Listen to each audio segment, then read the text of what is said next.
Sur l'action du but, puisqu'on parle tous d'Eric Bailly, est-ce qu'il faut s'en prendre à Eric Bailly? Balo.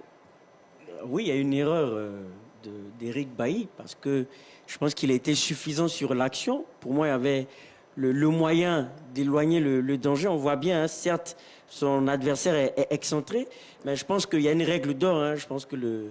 Aimé Tchétché, le coach, vont le confirmer. Il y a une règle d'or pour un défenseur, c'est de ne pas se mettre en difficulté. Alors que sur cette séquence de jeu, oui, il se met en difficulté. J'ai envie de dire gratuitement et inutilement. Parce qu'il avait mieux à faire, soit se dégager ou chercher un soutien proche. Mais là, il s'est mis en difficulté. S'il a emmené à commettre une faute qui met en danger sa défense. Là, il est sorti complètement de la règle d'or d'un défenseur, de surcroît expérimenté et de son grade. On voit bien se débrouiller donc, à l'image. Donc oui, pour moi, il y a une erreur d'Eric Bailly et ça fait écho à plusieurs erreurs de la sorte, parce qu'il faut rappeler que même Jean-Michel Seri avait fait preuve aussi de suffisance lors du match face au Mali. Il avait mis en difficulté Odilon Kossonné l'ensemble de ses coéquipiers. Donc oui, là, c'est une erreur d'Eric Bailly que l'ensemble des joueurs de l'équipe nationale doivent retenir. Il faut éviter d'être suffisant et de montrer véritablement une habilité technique qui n'a pas lieu d'être, en fait. On n'est pas un cirque pour montrer toute sa technique, toute sa maestria. On est là pour jouer au football, on est là pour jouer efficace. On n'est pas dans le superflu, donc il faut que le message passe. D'accord. Avant de vous prendre, monsieur Philippe Etienne, sur la page Facebook de la 3, nous dit la défaite fait partie du jeu. Mais perdre de façon lâche et inconsidérée, c'est ce qui pose problème. Faye a fait une mauvaise lecture du jeu. Il est passé à côté de son coaching. Eric Bailly est un mauvais défenseur. On ne fait pas de fantaisie dans une telle zone qu'on a en face, quand on a en face une équipe bien meilleure sur le coup. D'accord. Eric Bailly, oui, coach Kouadio-Georges. Sur cette erreur, bon, je pense que Eric Bailly, c'est un grand professionnel. Il joue depuis près de 10 ans déjà au haut niveau. Il sait qu'en défense, on ne prend pas de risques. En défense, c'est une règle d'or.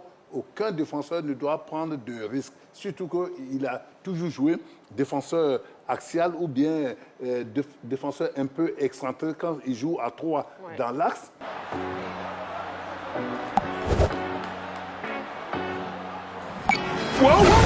Like a runner, I'ma use my shot, man. I'm a glove for you snooze the chops. Flow hard, I'm not used to flopping. Boy, I'm hot, need a fuse to pop. Sleeping on me, better use a cop. I run along for you snooze the stop.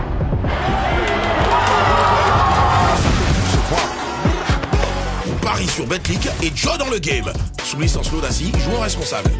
On dirait que Betclic, c'est bon, hein. Donc, pour lui, quand il fait face au gardien de but, qu'il ait confiance à son gardien Yaya, lui remettre le ballon, que lui, Yaya éloigne le ballon de la surface de réparation. Surtout qu'on n'est pas loin de la fin du match. Et qu'une erreur grave peut coûter un but et puis nous n'aurons pas le temps de pouvoir revenir. Voilà qu'il a voulu, il s'est entêté, il s'est pris pour ce qu'il n'est pas. Il a voulu dribbler là et il y a un accrochage, il ne s'en sort pas, on siffle un coup franc contre nous. Et voilà, patatras, il y a ce but. Pour moi, en tant que professionnel, il aurait dû jouer le plus simplement possible. Il y a une autre règle d'or qui est que la simplicité est de l'art. Il faut être simple ou il faut être simple.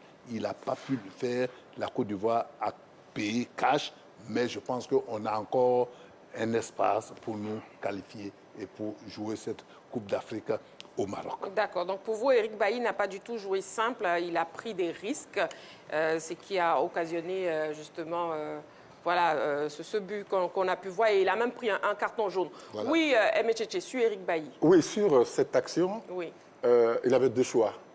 Sortir simplement le ballon, parce qu'il était sous pression, ou jouer en rétropasse. Oui. Mais il fait deux énormes erreurs. Il y a un premier coup franc plein axe, toujours dans la seconde période. Oui. Au lieu d'attaquer l'adversaire de face, il donne son postérieur. Et il y a un coup franc plein axe. Le premier coup franc qui l'occasionne. Le premier coup franc, oui. Et là, sur le deuxième coup franc, il a la possibilité de jouer simplement, c'est ce qu'on dit. Ouais. Jouer simplement. Quand tu es sous pression, tu sors le ballon ou tu joues avec le partenaire le plus près de toi. Mais tu sais que tu es court physiquement et si toi tu veux faire un crochet, là où on gère le temps, ben c'est un manque d'expérience. Et je n'approuve pas ça. Oh, et pourtant, il en a. Mais ça montre qu'il n'a pas beaucoup d'expérience.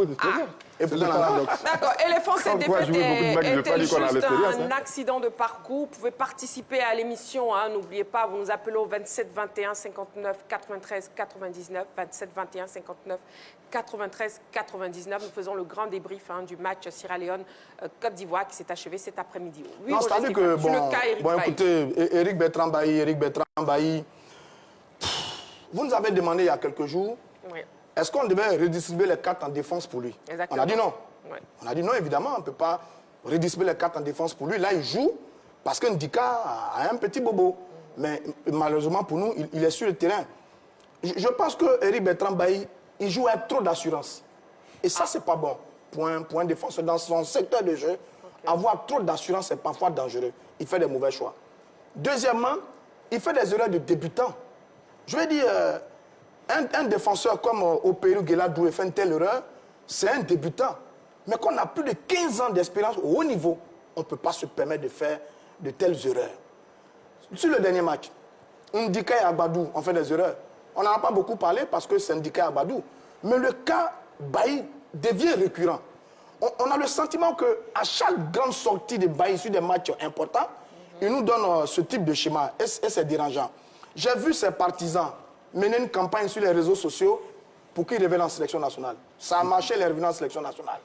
Mais dans le fond, ses partisans et lui-même, je pense qu'ils viennent de dire adieu à la sélection nationale. Je pense. Je ne sais pas ce qui peut se passer demain pour Bertrand Bailly, mais je crois malheureusement qu'il vient de dire adieu à la sélection nationale. Et c'est un peu dommage parce que c'est un formidable joueur et cette fin-là est un peu triste pour nous tous.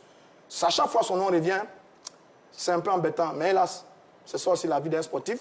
Il y a eu des hauts avec la CAN 2015 où il a été magnifique. Ouais. Maintenant, il y a beaucoup de bas. Il a peut-être dit adieu à la sélection nationale.